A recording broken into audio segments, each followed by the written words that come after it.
ಮೊಟ್ಟ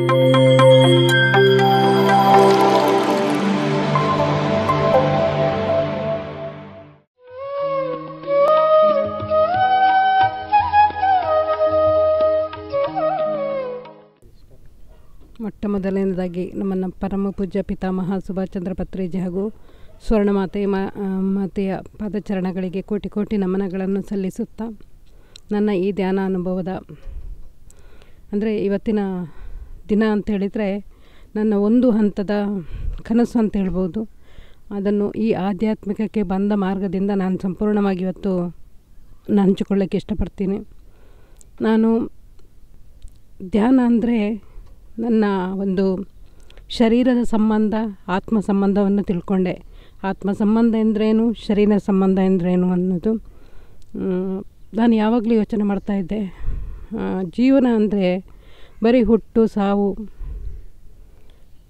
ಸುಖ ದುಃಖ, ದುಡ್ಡಿದ್ರೇ ಸಂಸಾರ, ಈ ಥರದೊಂದು ಇದಕ್ಕೇ ನಾವು ಹುಟ್ಟಬೇಕಾ ಅನ್ನೋದೊಂದು ನನ್ನ ಮನಸ್ಸಲ್ಲಿ ಯಾವಾಗಲೂ ಕುರಿತಾ ಇತ್ತು. ಹಾಗೆ ನಾನು ಸಂಸಾರದಲ್ಲಿ ಹಲವು ಥರದ ನೋವುಗಳನ್ನು ಕೂಡ ಅನುಭವಿಸಿದೆ. ಅದೆಲ್ಲ ಜೊತೆಗೆ ನಾನು ಡಿಪ್ರೆಷನ್ನಿಗೆ ಹೋಗಿ ತುಂಬ ಅನಾರೋಗ್ಯದಲ್ಲಿ ಬಿದ್ದೆ. ಆ ಸಮಯದಲ್ಲಿ ನನಗೆ ಡಾಕ್ಟ್ರು 3 ತಿಂಗಳು ಸಮಯ ಕೊಟ್ಟರು. ಆ 3 ತಿಂಗಳು ಸಮಯದಲ್ಲಿ ಒಬ್ಬರು ಹೇಳಿದರು 6 ತಿಂಗಳು, ಇನ್ನೊಬ್ಬರು ಹೇಳಿದರು ಪ್ರತಿದಿನ ಒಂದು 4-4.5 ಸಾವಿರದ ಮೆಡಿಸಿನ್ ತಿಂದರೆ ನಿನ್ನ ಕೆಲಸವನ್ನು ನೀನು ಮಾಡ್ಕೊಳ್ಬೋದು ಅಂತ ಹೇಳೋದು ನನಗೆ ಸಿಕ್ತು. ಆ ಸಮಯದಲ್ಲಿ ನನಗೆ ಇದು ಯೋಗ ಪ್ರಾಣ ವಿದ್ಯೆ ಎಂಬುದು ವಿದ್ಯೆ ನಮ್ಮ ಒಬ್ಬರು ಪರಿಚಯದವರು ಕಾರ್ತಿಕನವರ ಮುಖಾಂತರ ಸಿಕ್ತು. ಅವ್ರು ಹೇಳಿದರು, ಮೇಡಮ್ ನೀವು ಎಷ್ಟು ಮೆಡಿಸಿನ್ ತಿಂದು ನಿಮ್ಮ ಆರೋಗ್ಯವನ್ನು ಇನ್ನೂ ಕೆಡಿಸ್ಕೊಳ್ಳೋದಕ್ಕಿಂತ ಈ ಥರದ ಒಂದು ವಿದ್ಯೆ ಇದೆ, ಅದು ಕಲೀರಿ, ಅದನ್ನು ನಿಮಗೆ ನೀವೇ ಹೀಲ್ ಮಾಡ್ಕೊಳ್ಬೋದು ಅಂತ. ನಾನು ನಂಬ್ತಾ ಇರಲಿಲ್ಲ ಫಸ್ಟು. ಎಷ್ಟು ಇದರದ್ದು 4-4.5 ಸಾವಿರ ಮೆಡಿಸಿನ್ ತಿಂದು ಅಷ್ಟು ಉಪ್ಪಲ್ಲಿ ನಾನು ನನ್ನ ಆರೋಗ್ಯನ ಸರಿ ಮಾಡಿಕೊಳ್ಳಲಿಕ್ಕೆ ಆಗ್ತದೆ ಅನ್ನೋದು ನಾನು ನಿಜವಾಗಿ ತುಂಬ ಸಮಯದಿಂದ ತುಂಬ ಸಮಯ ದೂಡಿದೆ. ಆಗಲ್ಲ ಇದು ಅಂಥೇಳಿ ಮತ್ತೆ ಫೋರ್ಸಲ್ಲಿ ನನಗೆ ಅದನ್ನು ಕಲಿಕೆಗೆ ಕರ್ಕೊಂಡೋದ್ರು. ಹೋಗಿ ನಾನು ಅಲ್ಲಿ ಕಿರಣ ಮೇಡಮ್ ಅಂತ ಮೇಡಮ್ ಜೊತೆ ಕ್ಲಾಸ್ಗೆ ಜಾಯ್ನ್ ಆದೆ. ಜಾಯ್ನ್ ಆಗಿ 1-2 ದಿವಸದಲ್ಲಿಯೇ ನನ್ನನ್ನು ನಾನು ಹೀಲ್ ಮಾಡಿಕೊಂಡೆ. ಅಂದರೆ ಅವರಿಗೆ ನನಗೆ ಜಾಸ್ತಿ ಟೈಮಿಂಗ್ ಕೊಡಲಿಕ್ಕೆ ಸಮಯ ಇತ್ತಿಲ್ಲ. ಅವರ ಮಗ ಅನಾರೋಗ್ಯ ಇದ್ದ ಕಾರಣ ನನಗೆ ನನ್ನ ಜೊತೆ ತುಂಬ ಟೈಮ್ ಸ್ಪ್ರೆಡ್ ಮಾಡಲಿಕ್ಕೆ ಆಗ್ತಾ ಇತ್ತಿಲ್ಲ ಅವರಿಗೆ. 2 ದಿನದ ಕ್ಲಾಸನ್ನು ನಾನು 5 ದಿನ ಮಾಡಿ 2 ಗಂಟೆ ತಗೊಳ್ತಾ ಹೋಗ್ತಾಯಿದ್ದೆ. ಆ ಸಮಯದಲ್ಲಿ ನನಗೆ ಏನಂತ ಹೇಳಿದ್ರೆ ಬರೀ ಒಂದು ಪ್ರಕೃತಿ ಚಿಕಿತ್ಸೆ, ಇದು ಸುಮ್ಮನೆ ಹೀಗೆ ಹೀಲ್ ಮಾಡ್ಕೊಳ್ಳಿ ನೋಡಿ ನಿಮ್ಮ ಅನುಭವವನ್ನು ಅಂತ ಹೇಳಿ ಒಳಗೆ ಹೋಗ್ತಾಯಿದ್ರು. ನಾನು ಅಷ್ಟು ಇದು ಮಾಡ್ತಾ ಇರುವಾಗ ನನಗೆ ನನ್ನನ್ನು ನಾನು ಸಂಪೂರ್ಣವಾಗಿ ಹೀಲ್ ಮಾಡಿಕೊಂಡೆ. ನನಗೆ ಆ ಸಮಯದಲ್ಲಿ ಹೇಗಿತ್ತು ಅಂತೇಳಿದರೆ, ಟೇಬಲ್ ತಂದು ಅದರ ಮೇಲೆ ಅನ್ನ ಯಾರಾದರೂ ತಟ್ಟೆ ತಂದು ಕೊಡಬೇಕಿತ್ತು. ಸ್ನಾನ ಮಾಡಲಿಕ್ಕೆ ಟೀಪಾಯ್ ಮೇಲೆ ಚೇರ್ ಮೇಲೆ ಬಕೆಟೆಲ್ಲ ಇಟ್ಟು ಹಾಗೆ ನಾನು ಸ್ನಾನ ಮಾಡಬೇಕಿತ್ತು. ಈ ಥರದ ಕಂಡೀಷನಲ್ಲಿದ್ದೆ. 2 ದಿವಸದ ಕ್ಲಾಸಲ್ಲಿ ನನ್ನನ್ನು ನಾನು ಹೀಲ್ ಮಾಡಿಕೊಳ್ತೆ. ಆವತ್ತು ನಾನು ಪಣ ತೊಟ್ಟೆ, ಈ ವಿದ್ಯೆ, ಈ ಪ್ರಕೃತಿ ಚಿಕಿತ್ಸೆ ಅಂತ ಹೇಳ್ತಾರಲ್ವ, ಇದರಲ್ಲಿ ಏನು ಇದಿಲ್ಲ, ಇದನ್ನೊಂದು ಪ್ರತಿಯೊಬ್ಬರಿಗೂ ಹಂಚಬೇಕು. ನನಗೆ ಇದರಲ್ಲಿ ಸರಿಯಾದರೆ ಇದನ್ನು ಪ್ರತಿಯೊಬ್ಬರಿಗೂ ಹಂಚಬೇಕು, ಫ್ರೀಯಾಗಿ ಹಂಚಬೇಕು ಅನ್ನೋದು ನನ್ನ ಒಂದು ಥಾಟ್ ಇತ್ತು. ಆದರೆ ಅದರಲ್ಲಿ ನನಗೆ ಫ್ರೀ ಅಂದರೆ ಅದು ಪೇ ಕ್ಲಾಸ್ ಆಗಿರೋದ್ರಿಂದ ಅಂಥ ಅವಕಾಶ ಇತ್ತಿಲ್ಲ. ಹೀಗೆ ಅದನ್ನು ನಾನು ಮುಂದೆ ತುಂಬ ಅದರಲ್ಲಿ ಒಳ್ಳೆ ಆರೋಗ್ಯನೂ ಪಟ್ಟೆ, ತುಂಬ ಇಂಪ್ರೂವ್ಮೆಂಟು ಆಗಿದ್ದೆ. ಅದೇ ಥರ ಮುಂದುವರಿತಾ ಹೋಗುವಾಗ 2 ತಿಂಗಳಲ್ಲಿ ನಾನು ಸಂಪೂರ್ಣ ಅದೇ ಪರಿಸ್ಥಿತಿಗೆ ವಾಪಸ್ ಬಂದುಬಿಟ್ಟೆ. ಅದೇ ಪರಿಸ್ಥಿತಿ ಅಂತ ಹೇಳಿದರೆ ನನಗೆ ಮೊದಲು ಯಾವ ಥರ 3 ತಿಂಗಳು ಸಮಯ ಕೊಟ್ಟರು ಇದಕ್ಕೇ ನಾನು ಆ ಕಂಡೀಷನಿಗೇ ಬಂದೆ. ಆವಾಗ ಒಂದಿನ ನಾನು ಅದರಲ್ಲಿ ಕೂತ್ಕೊಂಡು ಧ್ಯಾನ ಮಾಡ್ತಾ ಇರುವಾಗ ಸೆಂಟ್ರ್ ಮಾಡ್ಕೊಂಡಿದ್ವಿ ನಾವು ಒಂದು 3 ಜನ ಸೇರಿ ಮೂಡಬಿದ್ರೆಯಲ್ಲಿ.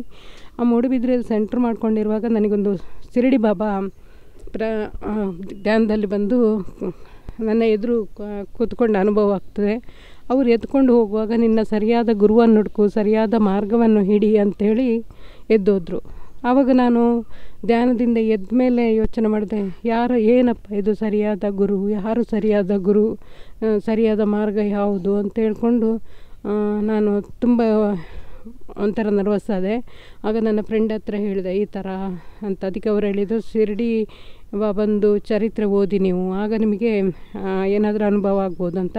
ನಾನು ದಿನ ಶಿರ್ಡಿ ಬಾಬಾನ ಚರಿತ್ರೆ ಓದೋಕ್ಕೆ ಶುರು ಮಾಡುವಾಗ ನಾನು ದಿನದಿಂದ ದಿನ ಆರೋಗ್ಯ ಇನ್ನೂ ಕೆಟ್ಟೋಯ್ತು.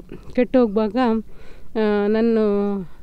ಸರಿ ನನಗೆ ಆ ಕ್ಷಣದಲ್ಲಿ ಡಾಕ್ಟ್ರ್ ಹೇಳ್ತಾರೆ, ಈಗಲೇ ಸರ್ಜರಿ ಆಗಬೇಕು ನಿಮಗೆ ಅಂತ. ಕೊರೋನಾದ ಸಮಯ ಆಗಿರೋದ್ರಿಂದ ನಾನು ಸೀದಾ ಈಗ ನನ್ನ ಮಗಳು ಹೇಳಿದ್ಲು, ಈಗ ನೀವು ಬೇಡ ಅಲ್ಲಿ ಇದಕ್ಕೆ ಅಡ್ಮಿಟ್ ಆಗೋದು ಬೇಡಮ್ಮ, ನೀವು ಸೀದಾ ಬ್ಯಾಂಗ್ಳೂರಿಗೆ ಬನ್ನಿ, ಅವಾಗ ಇಲ್ಲಿ ನೋಡೋಣ ಅಂತ ಹೇಳಿದ್ಲು. ನಾನು ಬ್ಯಾಂಗ್ಳೂರಿಗೆ ಹೋದೆ. ಬ್ಯಾಂಗ್ಳೂರಿಗೆ ಹೋಗಿ ಅಲ್ಲಿ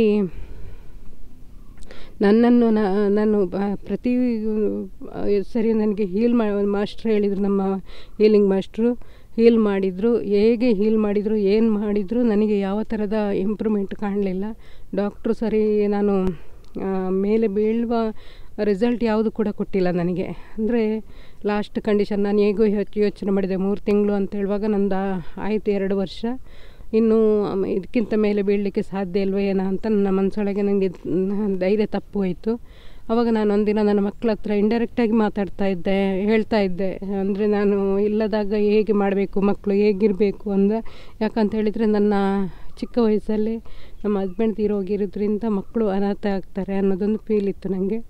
ಹಾಗೆ ಅವ್ರ ಹತ್ರ ಹೇಳ್ತಾ ಇದ್ದೆ, ಈ ಥರ ಈ ಜೀವನ ಮಾಡಿಸ್ಬೇಕು, ನೀವು ಈ ಥರ ಇರಬೇಕು ಅಂತೆಲ್ಲ ಹೇಳ್ತಾ ಇರುವಾಗ ನನ್ನ ಮಗಳು ಹೇಳ್ತಾ ಇದ್ಲು, ಹೆಂಗಮ್ಮ ನೀವು ಈ ಥರ ಮಾತಾಡೋದು ಅಂತ ಜೋರು ಮಾಡ್ತಾಯಿದ್ಲು. ಆ ಕ್ಷಣದಲ್ಲಿ ಒಂದಿನ ನಾನು ಮಧ್ಯಾಹ್ನ ಊಟಕ್ಕೆ ಕುಳಿತುಕೊಂಡಾಗ ಊಟ ಮಾಡಿ ಮಲಗಿದ್ದೆ ನಾನು. ಮಧ್ಯಾಹ್ನ 3 ಗಂಟೆ ಸರಿ ನಿದ್ದೆ ನನಗೆ. ಆವಾಗ ಯಾರೋ ಗಡ್ಡದ ಒಂದು ತುಂಬ ವೈಟ್ ದಾಡಿ ಇಟ್ಟು ಒಂದು ಅಜ್ಜ ಕನಸಲ್ಲಿ ಬಂದು ನನಗೆ ತಟ್ಟಲಿಕ್ಕೆ ಶುರು ಮಾಡಿದರು. ಮಲಗಿದಲ್ಲಿಂದ ನನ್ನ ಕೈ ತಟ್ಟಕ್ಕೆ ಶುರು ಮಾಡಿದರು. ಎದ್ದೇಳು, ನಿನಗೆ ಆರೋಗ್ಯ ಬೇಕಾ, ಧ್ಯಾನ ಮಾಡು, ಆರೋಗ್ಯ ಬೇಕಾ, ಧ್ಯಾನ ಮಾಡು ಅಂತ. ನಾನು ಆವಾಗ ಅವ್ರ ಹತ್ರ ಕೈ ಭಾಷೆಯಲ್ಲೇ ಕೇಳ್ಕೊಂಡೆ, ಯಾವ ಧ್ಯಾನ ಮಾಡಲಿ ನಾನು ತುಂಬ ಅಲ್ಲಿ ಅವರು ಆ ಸಂಸ್ಥೆಯಲ್ಲಿ ಇರುವವರು ನನಗೆ ಧ್ಯಾನ ಮಾಡೋದು ಬೇಡ, ಈಗ ನಿಮ್ಮ ಎನರ್ಜಿ ಜಾಸ್ತಿ ಆಗ್ತಾಯಿದೆ, ಅದಕ್ಕೆ ನಿಮಗೆ ಸಮಸ್ಯೆಗಳಾಗ್ತಾಯಿದೆ ಅಂತ ಹೇಳಿದರು. ಅದಕ್ಕೆ ನಾನು ಧ್ಯಾನ ಬಿಟ್ಟಿದ್ದೆ.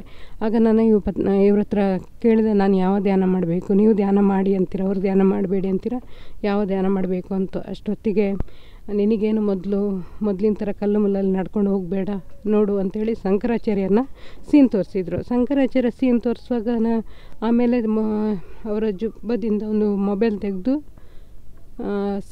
ಮೊಬೈಲಿಂದ ಯೂಟ್ಯೂಬ್ ಚಿಹ್ನೆ ಅಂದರೆ ಬರೀ ರೆಡ್ ಮಾರ್ಕ್ ಅದು ತೋರಿಸಿದ್ರು. ಅಷ್ಟೊತ್ತಿಗೆ ಮಾಯ ಆಯಿತು, ನನಗೆ ಎಚ್ಚರ ಆಯಿತು. ನಾನು ಸ್ವಲ್ಪ ಸಮಯ ಬಿಟ್ಟು ಏನೋ ಯೂಟ್ಯೂಬ್ ಮೊಬೈಲ್ ತೋರಿಸಿದ್ರಲ್ಲ ಏನಿರ್ಬೋದು ಅಂಥೇಳಿ ನನ್ನ ಮೊಬೈಲ್ನ ಹುಡುಕಕ್ಕೆ ಶುರು ಮಾಡಿದೆ.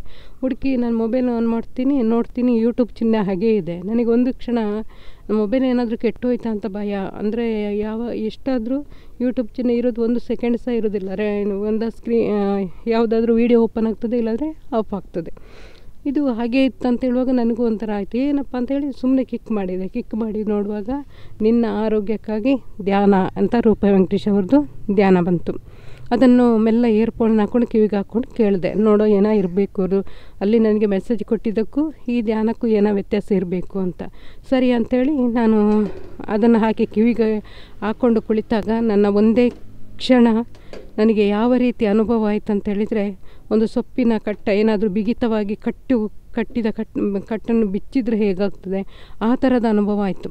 ಆಮೇಲೆ ನಾನು ಮೆಲ್ಲ ಎದ್ದು ಚೇರಲ್ಲಿ ಕೂತ್ಕೊಂಡಾಗ ನಾನು ಇನ್ನೊಂದು ಸರಿ ಕಿವಿಗೆ ಹಾಕಿ ಕೇಳುವಾಗ ನನಗೆ ಆ ಅನುಭವವನ್ನು ಇವತ್ತಿಗೂ ನನಗೆ ಮರೆಯೋಕ್ಕಾಗೋದಿಲ್ಲ. ನಾನು ಇಡೀ ರೂಮ್ ಎಲ್ಲ ಓಡಾಡಿದೆ, ಫುಲ್ಲು ಕೆಳಗಿಂದ ಮೇಲೆ ಎಕ್ಸಸೈಸ್ ಮಾಡ್ತಾ ಹೋದೆ, ಕೈ ಮೇಲೆ ಕೆಳಗೆಲ್ಲ ಹತ್ತಿದೆ. ಏನು ಮಾಡಿದರೂ ನನಗೆ ಎಲ್ಲಿ ನೋಡಿದರೂ ನೋವಿಲ್ಲ. ಒಂದು ಸೈಡಿಂದ ಒಂದು ಸೈಡ್ ಮಲ್ಗೋಕ್ಕೆ ಆಗ್ತಿತ್ತಿಲ್ಲ ನನಗೆ, ಏನಾದರೂ ವಸ್ತು ತೆಗಿಲಿಕ್ಕೆ ಆಗ್ತಿಲ್ಲ. ಈ ಥರದ ನಾನು ಸಮಸ್ಯೆಯಲ್ಲಿ ನರಳುತ್ತಿದ್ದೆ. ಆವತ್ತು ನನಗೆ ಯಾವುದೇ ಥರದ ನೋವಿಲ್ಲ, ಯಾವುದೇ ಥರದ ಬಗ್ಗಿದ್ರು ಎಕ್ಸಸೈಸ್ ಮಾಡಿದ್ರು ಏನೇ ಸಮಸ್ಯೆ ಇಲ್ಲ. ಈ ಥರ ಆಯಿತು. ಆಗ ನಾನು ನನ್ನ ಫ್ರೆಂಡಿಗೆ ಫೋನ್ ಮಾಡಿ ಹೇಳುವಾಗ ಅವ್ರು ಹೇಳಿದರು, ಅದು ನೀವು ನೋಡಿದ್ದು ಯಾವುದು ಲಿಂಕ್ ಕಳಿಸಿ ಅಂತ. ಅವ್ರು ಕಳಿಸಿದೆ. ನಾನು ಕಳಿಸುವಾಗ ಅವ್ರು ಹೇಳಿದರು, ಇದು ಆನಾಪಾನಸತಿ ಧ್ಯಾನ ಅಂತ ಮೇಡಮ್, ನಾನೊಂದು ನಂಬರ್ ಕೊಡ್ತೀನಿ, ನೀವು ಅವ್ರಿಗೆ ಕನೆಕ್ಟ್ ಮಾಡಿ ಅಂತ. ಹಾಗೆ ಅವ್ರಿಗೆ ಫೋನ್ ಮಾಡಿದೆ. ನಾನು ಹೆಬ್ಬಾಳ ಸಂತೋಷ್ ಸರಿಗೆ ಫೋನ್ ಮಾಡುವಾಗ ಅವ್ರು ಹೇಳಿದರು, ಈ ವಿದ್ಯೆ ಯಾರು ಕಳಿಸಿದ್ರು ನಿಮಗೆ ಅಂತ. ನಾನು ಹೇಳಿದೆ, ನನಗೆ ಈ ಥರ ಒಂದು ದಾಡಿ ಅಜ್ಜ ಒಂದು ಕೊಟ್ಟರು ಅಂತ ಹೇಳಿದೆ. ಅದಕ್ಕೆ ಅವರು, ಗುರುಗಳೇ ನಿಮ್ಮನ್ನು ಹುಡ್ಕೊಂಡು ಬಂದಿದ್ದಾರೆ ಮೇಡಮ್, ನಿಮ್ಮಿಂದ ಏನೋ ಒಂದು ಕೆಲಸ ಆಗಬೇಕು, ಅದಕ್ಕಾಗಿ ನಿಮ್ಮನ್ನು ಗುರುಗಳು ಹುಡ್ಕೊಂಡು ಬಂದಿದ್ದಾರೆ, ಒಳ್ಳೆಯ ಅನುಭವ, ನೀವು ಧ್ಯಾನ ಮುಂದುವರಿಸಿ, ಈ ಥರ ಧ್ಯಾನ ಮಾಡಿ ಅಂಥೇಳಿ ನನಗೆ ಒಂದು ಲಿಂಕ್ ಕೊಟ್ಟರು. ನಾನು ಮೈತ್ರಿಯ ಗ್ರೂಪ್ದು ಲಿಂಕ್ ಕಳಿಸಿದ್ರು. ಮೈತ್ರಿಯ ಗ್ರೂಪಿಗೆ ಜಾಯ್ನ್ ಆಗಿ ಮಾರನೇ ದಿವಸ 5 ಗಂಟೆಗೆ ಬೆಳಿಗ್ಗೆ ಧ್ಯಾನ ಕೂತೆ. ಆವತ್ತು ಫುಲ್ ಒಳ್ಳೆ ಇದಿತ್ತು, ಆರಾಮಾಗಿದ್ದೆ, ಒಳ್ಳೆಯ ಅನುಭವ ಕೂಡ ಬಂದಿತ್ತು ನನಗೆ. ಹಾಗೆ ಧ್ಯಾನ ಮುಂದುವರಿಸಿ ನನಗೆ 2 ದಿನ ಸರಿಯಾದ ಮೇಲೆ ನನಗೆ ಮಾರನೇ ದಿವಸ ಧ್ಯಾನ ಮಾಡಲಿಕ್ಕೆ ಸ್ವಲ್ಪ ಉದಾಸೀನನೂ ಆಯಿತು, ಮತ್ತು ಆ ಸಮಯಕ್ಕೆ ಎದ್ದೇಳಕ್ಕೆ ಎಚ್ಚರನೂ ಆಗಿಲ್ಲ. ಅವತ್ತು ಪುನಃ ವಾಪಸ್ ಅದೇ ಥರ ಸ್ಟಾರ್ಟ್ ಆಯಿತು. ಅದೇ ಥರ ಸ್ಟಾರ್ಟ್ ಆಗುವಾಗ ಮಧ್ಯರಾತ್ರಿ 1-1:30-2 ಗಂಟೆ ಆಗ್ಬೋದು. ಆಗ ನಾನು ವಿಪರೀತ ನೋವು ಅಂದರೆ ನನಗೆ ಸಹಿಸಿಕೊಳ್ಳೋಕ್ಕಾಗೋದಿಲ್ಲ, ಈ ಥರದ ನೋವುಗಳು ಬಂತು. ಆಮೇಲೆ ನಾನು ಅಲ್ಲಿ ಸಂಕಲ್ಪ ಮಾಡಿಕೊಂಡೆ, ಇವತ್ತಿನಿಂದ ನಾನು ಯಾವುದೇ ಥರದ ಮೆಡಿಸಿನ್ ತಗೊಳ್ಳಲ್ಲ, ಯಾವ ನಾನ್ ವೆಜ್ ತಿನ್ನಲ್ಲ, ಯಾವುದೋ ನನ್ನ ಜೀವನವನ್ನು ಧ್ಯಾನಕ್ಕಾಗಿ ಮುಡಿಪಾಗಿಡ್ತೀನಿ. ಗುರುಗಳು ಏನು ಮಾಡಿದರೂ ನಿಮಗೆ ಬಿಟ್ಟಿದ್ದು ಅಂತ ಹೇಳ್ಕೊಂಡು ನಾನು ಅವತ್ತು ಖಂಡಿತವಾಗಿ ಧ್ಯಾನ ಪ್ರಾರಂಭ ಮಾಡಿದೆ. ಅವತ್ತಿಂದ ಇವತ್ತುವರೆಗೆ ನಿರಂತರವಾಗಿ 3 ಗಂಟೆ ಧ್ಯಾನ ಮಾಡ್ತೀನಿ. ಮತ್ತು ಆವತ್ತೇ ನಾನು ಧ್ಯಾನ ಪ್ರಸಾರನೂ ಮಾಡಲಿಕ್ಕೆ ಶುರು ಮಾಡಿದೆ. ಆವತ್ತಿಂದ ಮಾರನೇ ದಿವಸ ನನ್ನ ಒಂದು ಅನುಭವಗಳು ಅಂಥೇಳಿದರೆ, ಒಂದರ ಮೇಲೆ ಒಂದು ಅನುಭವಗಳಂದರೆ ಹೇಳಿತಿರೋದು, ಆ ಥರದ ಅನುಭವಗಳು ಬಂತು. ಧ್ಯಾನ ಮಾಡಿ 7ನೇ ದಿವಸಕ್ಕೆ ನನಗೊಂದು ಆಜ್ಞೆ ಚಕ್ರದಲ್ಲಿ ಒಂದು ಬೆಳಕು ಬರ್ತದೆ. ಆ ಬೆಳಕು ಹೇಗೆ ಅಂತ ಹೇಳಿದರೆ, ಅದು ನನ್ನ ಆಜ್ಞಾ ಚಕ್ರದಿಂದ ಹರಡುವಂಥ ಬೆಳಕು.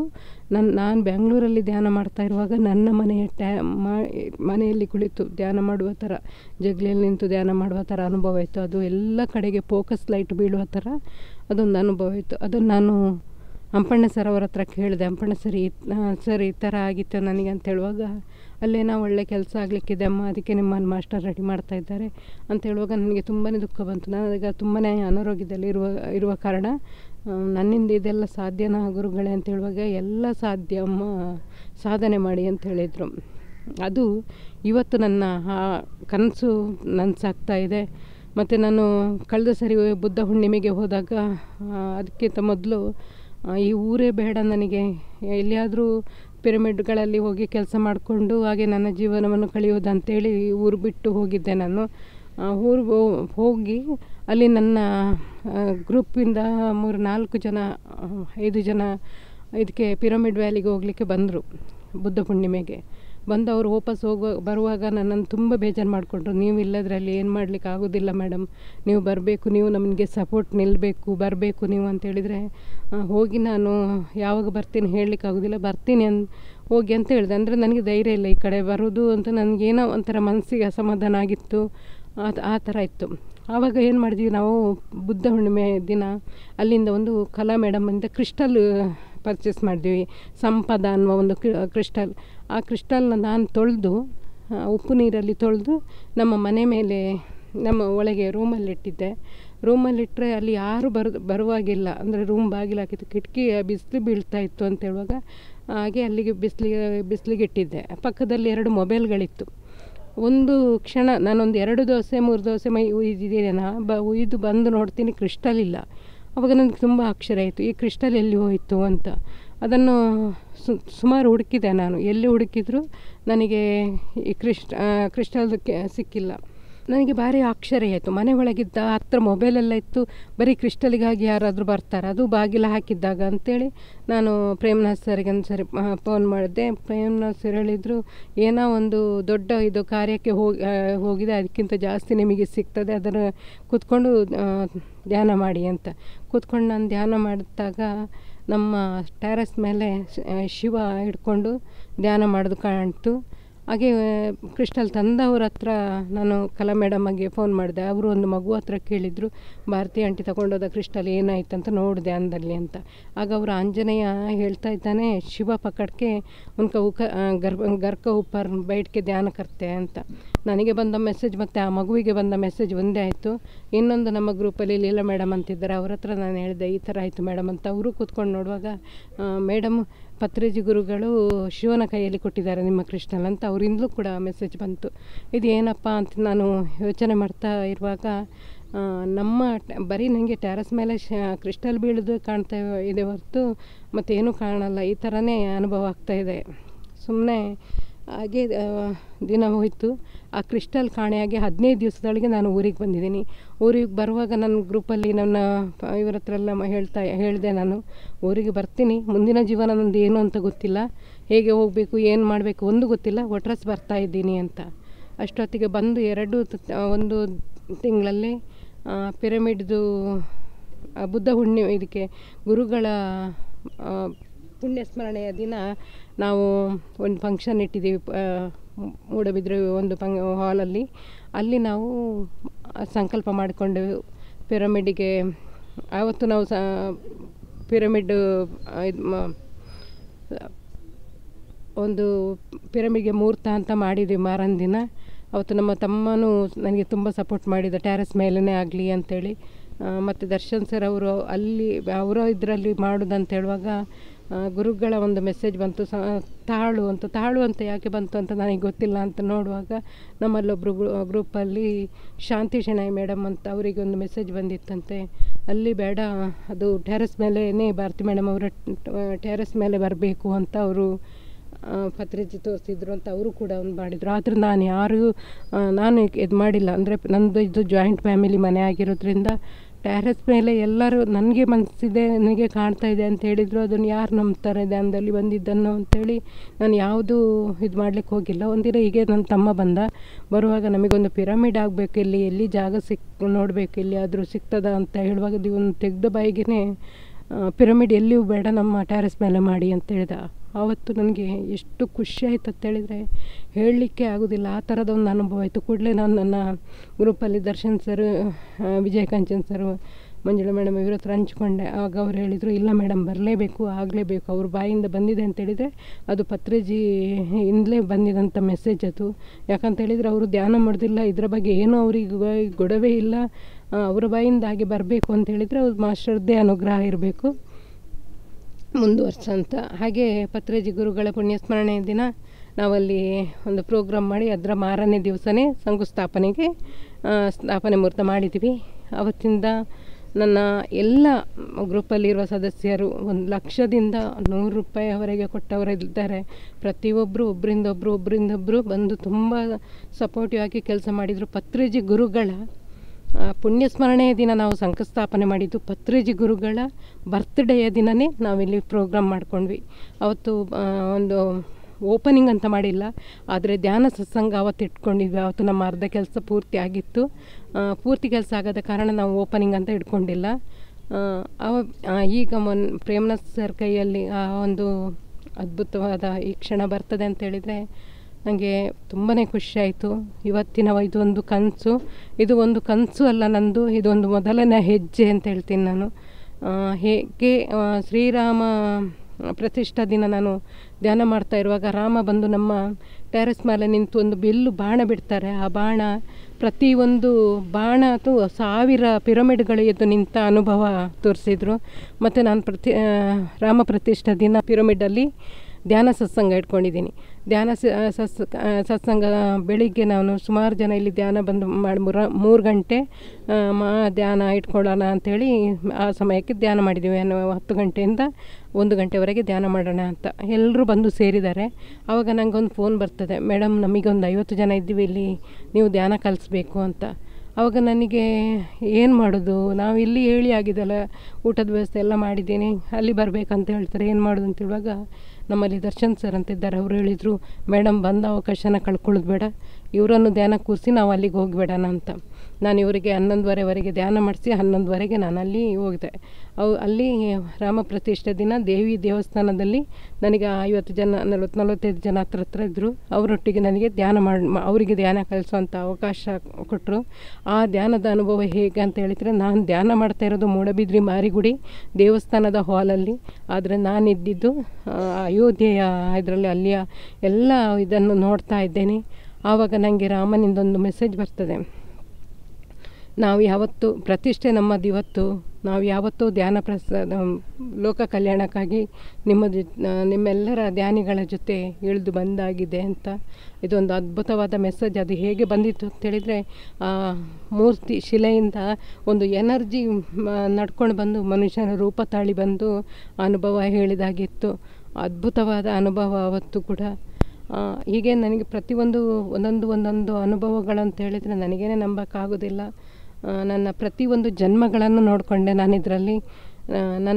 ನಾನು ಇನ್ನು ದೇಹ ತ್ಯಾಗ ಮಾಡಿದ ಮೇಲೆ ನಾನು ಇಲ್ಲಿಗೆ ಹೋಗ್ತೀನಿ ಅನ್ನೋದನ್ನು ಕೂಡ, ಹಿಂದಿನ ಜನ್ಮವನ್ನು ಕೂಡ ಮುಂದಿನ ಜನ್ಮವನ್ನು ಕೂಡ ನೋಡಿಕೊಂಡೆ, ಏನಾಗ್ತದೆ ಹೇಗೆ ಅಂತೇಳಿ. ಮತ್ತು ನಾನು ಭೂಮಿಗೆ ಬಂದ ಕರ್ತವ್ಯಗಳನ್ನು ತಿಳ್ಕೊಂಡೆ. ನಾವು ಗೂಗಲ್ ಮೀಟಲ್ಲಿ ಸಾಧಾರಣ 3 ವರ್ಷದಿಂದ ನಾನು ಕ್ಲಾಸ್ ಮಾಡ್ತಾಯಿದ್ದೀನಿ. ಒಬ್ಬರಿಂದ ಒಬ್ಬರು ಮಾಸ್ಟರ್ಗಳು ಕೂಡ ತುಂಬ ಒಳ್ಳೆ ಸಪೋರ್ಟಿಂಗ್ ಇದ್ದಾರೆ ನನಗೆ.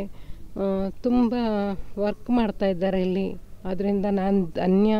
ಈ ಶಂಕರಾಚಾರ್ಯ ಪಿರಮಿಡ್ ಅಂತ ಹೇಳಿದರೆ ನಿಜವಾಗಿ ನನಗೆ ಅದು ಧ್ಯಾನದಿಂದಲೇ ಶಂಕರಾಚಾರ್ಯ ಪಿರಮಿಡ್ ಹೀಲಿಂಗ್ ಧ್ಯಾನಪೀಠ ಅಂತ ಬಂದಿತ್ತು. ಆ ಧ್ಯಾನಪೀಠ ಬೇಡ, ಧ್ಯಾನ ಕೇಂದ್ರ ಇರಲಿ ಅಂತ ಸುಮಂಗಳ ಮೇಡಮ್ ಅವರು ಹೇಳಿದರು. ಅದರಿಂದ ಶಂಕರಾಚಾರ್ಯ ಪಿರಮಿಡ್ ಹೀಲಿಂಗ್ ಧ್ಯಾನ ಅಂತ ಇಟ್ಕೊಂಡಿದ್ದೀವಿ. ಆವಾಗ ನಾವು ಇಲ್ಲಿ ಇವತ್ತು ಯಾವುದರಲ್ಲಿ ಸಹ ಆ ಹೆಸರನ್ನು ಇದು ಮಾಡಿಲ್ಲ. ಇಲ್ಲಿ ಒಂದು ಬ್ಯಾನರಾಗಲಿ ಯಾವುದೂ ಹಾಕಿಲ್ಲ. ನಾವು ಗುರುಗಳಿಗೆ ಅದು ಹೆಸರೂ ಗೊತ್ತಿಲ್ಲ. ಒಳಗೆ ಕಾಲಿಡುವಾಗಲೇ ಈ ಗ್ರೂಪಿನ ಹೆಸರು ಶಂಕರಾಚಾರ್ಯ ಧ್ಯಾನಪೀಠ ಅಂತ ಇಡುವ ಅಂತ ಹೇಳಿ ಅವರಿಗೆ ಮೆಸೇಜ್ ಬಂದಿತ್ತಂತೆ. ಇದು ಒಂದು ಅದ್ಭುತನೇ. ನಾನು ನಮ್ಮ ಗ್ರೂಪಿನ ಬಗ್ಗೆ ನಾನು ಶಂಕರಾಚಾರ್ಯ ಪಿರಮಿಡ್ ಧ್ಯಾನ ಗ್ರೂಪ್ ನಮ್ಮದು ಅಂತ ಹೇಳುವಾಗ ಅವರಿಗೆ ತುಂಬ ಆಶ್ಚರ್ಯ ಆಯಿತು. ನಾನು ಅದೇ ಹೆಸರು ಸೆಲೆಕ್ಟ್ ಮಾಡಿದ್ದೆ, ನೀವು ಹೇಳಿದರೆ ಆಲ್ರೆಡಿ ಅದೇ ಹೆಸರು ಅಂತ ಹೇಳ್ತಾ ಇದ್ದೀರಾ ಅಂತ ಪ್ರೇಮ್ನಾಥ್ ಸರ್ ಸಹ ಹೇಳಿ ಅದು ಕೂಡ ಒಳ್ಳೆ ಮೆಸೇಜ್ ಬಂತಂತೆ ಗುರುಗಳಿಗೆ. ಇಲ್ಲಿ ಎಲ್ಲರೂ ಶಾಖಾಹಾರಿಯಾಗ್ತಾರೆ, ಧ್ಯಾನಕ್ಕೆ ಕನೆಕ್ಟ್ ಆಗ್ತಾರೆ, ಪಿರಮಿಡ್ ಜಗತ್ತಾಗ್ತದೆ ಅಂತ. ಇದು ಒಂದು ಅದ್ಭುತವಾದ ಅನುಭವ ಮೆಸೇಜ್ ಕೂಡ. ನಾನು ಎಲ್ರಿಗೂ ಹೇಳ್ತಾ ಇರೋದಿಷ್ಟೇ, ಪ್ರತಿಯೊಬ್ಬರು ಧ್ಯಾನ ಮಾಡಿ ಆನಂದಮಯ ಜೀವನ, ಆರೋಗ್ಯಮಯ ಜೀವನವನ್ನು ಸಾಗಿಸಿ. ನಾವು ಮಾತ್ರ ಧ್ಯಾನ ಮಾಡೋದಲ್ಲ, ಇನ್ನೊಬ್ಬರಿಗೆ ಧ್ಯಾನ ಕಲಿಸಿದಾಗ ಮಾತ್ರ ನಮ್ಮ ಆತ್ಮ ಉದ್ಧಾರ ಆಗಲಿಕ್ಕೆ ಸಾಧ್ಯ. ನಾವು ಆದಷ್ಟು ಧ್ಯಾನ ಪ್ರಸಾರ ಮಾಡೋಣ. ಪ್ರತಿಯೊಬ್ಬರಿಗೂ ಇಂಥ ಒಂದು ಪುಣ್ಯ, ಇಂಥ ಒಂದು ಅದ್ಭುತವಾದ ವಿದ್ಯೆಯನ್ನು ಪಸರಿಸೋಣ ಅಂತ ಹೇಳುತ್ತಾ, ಎಲ್ಲರೂ PMC ಕನ್ನಡನ ಸಬ್ಸ್ಕ್ರೈಬ್ ಮಾಡಿ ಪ್ರತಿಯೊಬ್ಬರಿಗೂ PMC ಚಾನಲ್ ಲಿಂಕ್ ಕಳಿಸಿ ಅಂತ ಹೇಳ್ತಾ PMC ಚಾನಲ್ಗೆ ಧನ್ಯವಾದಗಳನ್ನು ಹೇಳ್ತೀನಿ. PMC ಕನ್ನಡ ಚಾನೆಲ್ ಅನ್ನು ಲೈಕ್ ಮಾಡಿ, ಶೇರ್ ಮಾಡಿ, ಸಬ್ಸ್ಕ್ರೈಬ್ ಮಾಡಿ ಮತ್ತು ಮಾಡಿಸಿ. ಎಲ್ಲರಿಗೂ ಧನ್ಯವಾದಗಳು.